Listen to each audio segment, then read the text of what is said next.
15 तारखेपासून म्हणजे रुटीनली पण आमच्याकडं डॉग बाईटची ओपीडी भरपूर असते. म्हणजे नॉर्मली 25 एक ओपीडी असतेच आमची 24 तासाची. पण परवा रात्रीपासून डॉग बाईटचे पेशंट वाढलेत थोडेसे.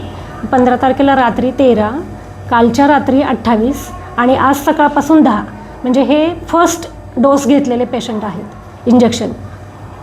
पण जे 2-3 दिवसापासून माझ्याकडं कुत्रं चावल्यानंतरचे जे पहिला डोस घेतो आपण, पहिलं इंजेक्शन, त्याची आकडेवारी अशी आहे की 15 तारखेला 13 पेशंट झालेत रात्री, 16 तारखेला म्हणजे काल 28 झालेत आणि आज सकाळपासून 10 झालेत. असे टोटल 51 पेशंट आहेत आत्तापर्यंतचे.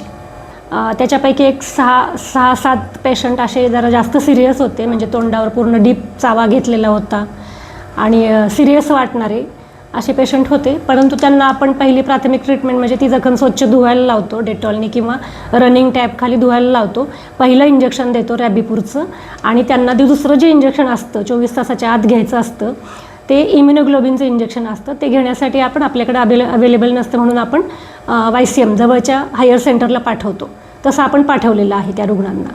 आणि थर्ड डोससाठी जो नेक्स्ट डोस असतो त्याच्यासाठी आपण पुन्हा इकडे बोलवतो त्यांना.